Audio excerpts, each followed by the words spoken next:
Tiempo para mirar, sin lugar a dudas, al momentum del mercado. Manuel Pinto, analista de mercados, muy buenos días. Hola, ¿qué tal, Eva? Buenos días, encantado de estar con vosotros. Bueno, Manuel, llegamos a una semana en lo que si hay algo que vemos candente es el terreno de la geopolítica, la mirada a esas conversaciones de Estados Unidos y Rusia y el sector armamentístico disparado en Europa. ¿Cómo se analiza a esta hora el mercado?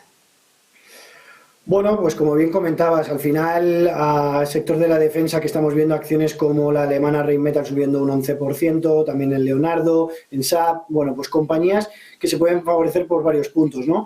Hemos visto que una reunión en París, liderada por Emmanuel Macron, en la que se habla sobre nuevos paquetes de ayuda a Ucrania, que desde luego que derivaría en nuevos contratos para todas estas compañías y lo que se habla ya, ¿no? Que es algo que Mario Draghi habló meses atrás, que también ha puesto sobre la mesa hace unos días Zelensky, y es la posibilidad de crear un propio ejército en Europa, ¿no? Al final, nada de esto es gratuito y todo también conlleva emisiones de deuda, incluso emisiones de eurobonos, que también pues entra en algunas diferencias entre los diferentes países de Europa para poder definir cómo poder crearlos, y a través de alguna herramienta del Banco Central Europeo, y emisión de deuda a través de los propios países, y es algo que está haciendo también repuntar hoy a los bonos, ¿no? Que tienen pues ese perdedor indirecto en cuanto a la posibilidad de que los países de Europa pues financien esas ayudas a Ucrania, que hagan su propio ejército, o incluso también que se lleguen a esos acuerdos del 5% del gasto en defensa que viene anunciando Donald Trump. Es que España no llega ni siquiera al nivel del 2%, pues imaginémonos el esfuerzo que vamos a tener que hacer para llegar a esos niveles de multiplicar casi por 3 el gasto actual que hacemos sobre Producto Interior Bruto en defensa, ¿no? Así que, bueno, pues argumentos desde luego para un sector que, a pesar de que pueda haber esa paz en Ucrania y empresas como Rheinmetall se han llevado contratos multimillonarios, pues creemos que sobre todo a nivel estratégico a largo plazo pues ya encuentra un paradigma totalmente diferente al que veíamos 3 años atrás o 4 años atrás. Es un sector que debe crecer, en el que Europa debe invertir, y por tanto pues estar posicionada en él nos parece muy interesante. Claro, en este escenario, sin lugar a dudas, está ese escenario de tensión, siempre hay ganadores, y un escenario en el que, sin lugar a dudas, también está esa mirada a otros activos del mercado, como estamos viendo también en un oro que está cosechando máximos, sigue en el punto de mira en medio de las tensiones geopolíticas, en medio de la pugna de esa escalada comercial que también va en paralelo.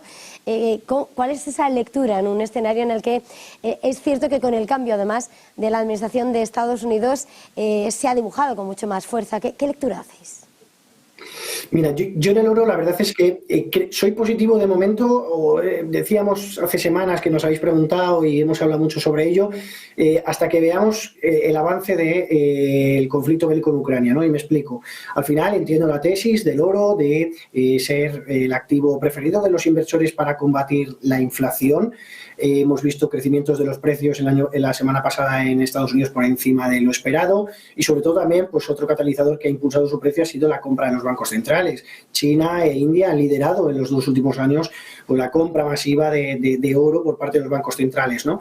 Pero sobre todo vemos que esa compra masiva de los bancos centrales ha empezado a partir del 2022. ¿Qué ocurrió en 2022? Pues el conflicto bélico en Ucrania. Es que hasta 2022 las toneladas de oro que tenían los bancos centrales en reservas era de apenas 20 toneladas de oro, ¿no? Ya se ha multiplicado por 5 la demanda de los bancos centrales, ¿no? A raíz de la congelación de activos por parte de Estados Unidos y Europa de Rusia. Y es algo que el resto de países pues han dicho, oye, pues yo quiero tener mi independencia, en un momento determinado puede haber sanciones, prefiero tener pues reservas, en vez de en bonos, por ejemplo, pues en oro. Y entiendo ese impulso que ha venido dado pues por ese lado, ¿no? Pero sin embargo vemos, por ejemplo, el dólar ha subido el año pasado, sobre todo pues cuando veíamos previamente las elecciones americanas. Los bonos hemos visto subidas hasta el 4,80%. La Reserva Federal ha cambiado a un tono más agresivo, ¿no? Y han sido pues catalizadores o o herramientas que nos han llevado un poco a predecir el comportamiento pasado y futuro del precio del activo refugio por excelencia, y es algo que ahora mismo pues no tiene ninguna sintonía ni ninguna correlación, y son más la cobertura con la inflación y la compra de los bancos centrales lo que ha derivado en esos impulsos hasta casi los $3.000 la onza. Pero para mí algo muy significativo también es la evolución que tuvo el viernes. Se empezó a filtrar, se rumoreó muy intensamente que iba a haber ya el acuerdo prácticamente de inmediato, ¿no? En la crisis, el conflicto bélico en Ucrania, y el oro cayó casi un 2%, ¿no? En su peor sesión desde diciembre de 2024, que fue cuando cambió el rumbo la Reserva Federal. Yo creo que es un poco un indicio de lo que podría darse en el oro en el caso de llegarse a ese acuerdo. Podríamos seguir teniendo inflación, pero ya en menor medida. Si vemos, una de las principales consecuencias, desde luego, sería una caída en los precios de la energía, ¿no? Ya lo vimos en 2022, subidas históricas en el precio del gas, en el precio del petróleo. JP Morgan hablaba esta semana sobre la posibilidad de que en el caso de producirse ese acuerdo de paz, el gas europeo cayese un 30%, y es algo que, por cierto, ha favorecido a sectores que se han aprovechado, por ejemplo, el sector químico, el sector automovilístico, ¿no? Sectores muy dependientes en la producción del gasto de capital, el gasto de materias primas, en este caso sobre todo el gas, que bueno, pues han favorecido más, o las aerolíneas también, por ejemplo, con el petróleo y nuevas rutas aéreas, ¿no? Y es por eso que un poco que nos queda esa duda, ¿no? Oro sí, ¿vale? Pero cuidado, porque venía por delante una situación puntual en la que podríamos ver que cambia esa tendencia, y ahí hay que estar pendientes desde nuestro punto de vista para bajar posiciones en oro. En el contexto global, Manuel, no parece que podamos detenernos. Estábamos viendo esta madrugada precisamente a China, que ha reunido a Xi Jinping, al presidente, con su mundo tecnológico. Estaban ahí todas sus grandes compañías, incluso el CEO de Alibaba, estaba todo Huawei, todo un sector tecnológico, en un momento en el que el discurso ha ido por estimular la actividad del sector privado, porque demuestren sus talentos, y en lo que parece que va a ser ese nuevo impulso de Pekín para hacer crecer esa economía, ese capital privado. ¿Cómo ves este movimiento de cara a este sector tecnológico en medio de la pugna con Estados Unidos por el liderazgo de la tecnología, y luego por lo que es ese objetivo claro de Pekín de estimular su economía? Pues mira, Eva, la verdad es que China nos parece una de las mejores oportunidades de inversión que hay en estos momentos, ¿no?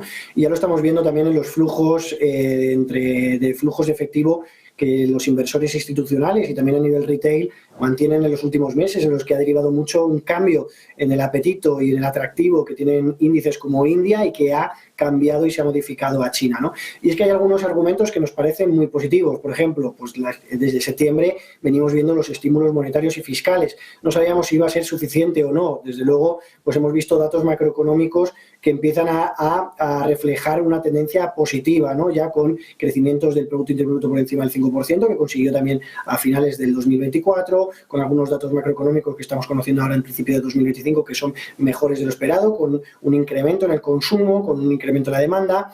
Y luego, pues estamos viendo tasas más bajas, lo cual favorece a empresas tecnológicas y exportadoras, tipo lo que hemos visto en Japón en estos últimos años, bueno, desde hace 30 años. Hemos visto también caída en la rentabilidad de los bonos, que favorece a la hora del descuento de flujo de las compañías tecnológicas. Vemos empresas como Alibaba o Tencent que cotizan a un price earning de prácticamente 10 veces precio-beneficio, ¿no? Y vemos, por ejemplo, a las grandes compañías tecnológicas americanas cotizando a más de 30 veces, que nos sigue gustando Estados Unidos a nivel estratégico, pero que juntamos también la irrupción de DeepSeek, juntamos TikTok. Bueno, pues a nivel tecnológico, como tú decías, al final se está convirtiendo China en el epicentro ahora mismo de las tendencias o de las aplicaciones que están marcando el paso entre los jóvenes y ya no tan jóvenes en Estados Unidos, y que también, pues antes o después, llegará a Europa, ¿no? Así que algunos argumentos que nos hacen o nos permiten ser mucho más positivos ahora en China que desde hace unos meses, y por los cuales creemos que puede continuar incrementando su papel de protagonismo, en este caso en el país asiático. Con todo esto, Manuel, y mirando a China, inevitablemente, hablábamos al principio, te ponía sobre la mesa, ¿no?, esa pugna por el liderazgo de esa tecnología, de esa el ritmo, ¿no?, de quién lleve la batuta del orden mundial. Donald Trump, desde que se ha sentado en el despacho Oval, ha impuesto aranceles a socios y adversarios. Los que han entrado en vigor, desde luego, era el 10% para China. Y luego estamos esperando, ¿no? El dardo tiene que venir para la Unión Europea. Hoy hemos conocido además esa balanza comercial que da la razón en cuanto al superávit a Donald Trump. Y quería preguntarte en este escenario, ¿qué teméis, cómo analizáis esa escalada comercial en torno a lo que puede pasar a una eurozona tan debilitada, esperando lo que es esa presión arancelaria, lo que pueden ser las contramedidas, hasta qué punto podría aguantar una respuesta a la Unión Europea? Bueno, los aranceles a Europa van a venir sí o sí, antes o después. O sea, es algo que cuando uno ve las métricas de el superávit comercial de los diferentes países con Estados Unidos, es que China es el que más superávit puede tener, pero que en los últimos meses hemos visto cómo poco a poco va teniendo menos superávit y, sin embargo, Europa, que es la segunda región con más superávit, pues incluso ha crecido, como bien decías, con los datos que estamos conociendo y que se han publicado en el día de hoy, y es algo que Donald Trump tiene en su foco, ¿no? Que es aquellos países que tienen más superávit con Estados Unidos, el cómo poder equiparar a través de esos aranceles recíprocos. Un caso meramente de números y ejemplo, ¿no? En el sector automovilístico es que en Europa se grava el 10% las importaciones de los automóviles procedentes de Estados Unidos y en Estados Unidos se grava al 2,5%. Bueno, pues es que las exportaciones del sector automovilístico europeo a Estados Unidos son ya el 8% de todas las exportaciones europeas al país americano, ¿no? Así que es un sector, desde luego, que se verá afectado, pero es un mero ejemplo de algo que creemos que vamos a ver, sobre todo a partir de abril, cuando se empiecen a anunciar esas medidas y que creemos que, bueno, pues ya lo estamos viendo, ¿no? Hay tres ejes, yo creo, sobre los que se está cimentando la política comercial estadounidense. Por un lado, hemos visto el tema de las fronteras, ¿no? Con Colombia, con México, con Canadá. Hemos visto también las importaciones de acero y aluminio del 25%, que también, bueno, pues Canadá, sobre todo en el caso del aluminio, pero también en el caso del acero, y bueno, pues Europa, China, Brasil, países incluso Oriente Medio, y luego un tercer eje que es pues la devaluación de las divisas y esos aranceles recíprocos, ¿no? China está metido en esos tres ejes, es el único país que podríamos decir que en esos tres ejes está metido y está en el ojo de Donald Trump, pero es que Europa no se queda muy atrás y, bueno, pues como bien decías, habrá que ver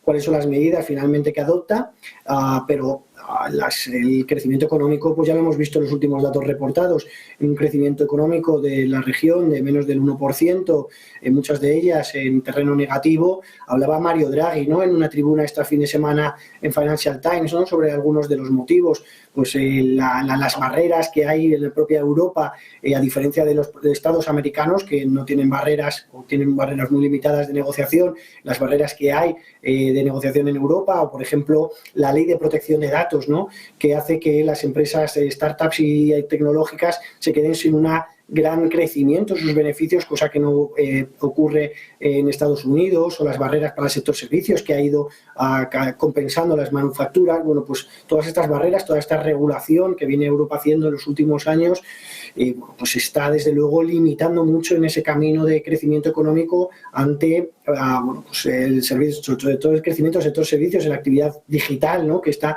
sustentando el crecimiento económico también a nivel mundial y que limita en Europa, ¿no? Así que pues las medidas van a tener efecto y desde luego pues veremos hasta qué punto habrá que analizarlo, porque ya estamos viendo que lo que dice o lo que ha comentado Donald Trump en su programa electoral, pues de momento no se está cumpliendo, porque yo creo que hay algunos miembros dentro del gobierno que le están parando un poco los pies y que también le están diciendo, oye, fíjate la inflación, ¿no? Yo creo que la inflación de la semana pasada fue una bendición, en cierto sentido, ¿no? Fue una bendición porque permite que haya aranceles o presione, mejor dicho, a Donald Trump para aranceles más bajos, ¿no? Y que, por tanto, no impulsen al alza tanto en los precios.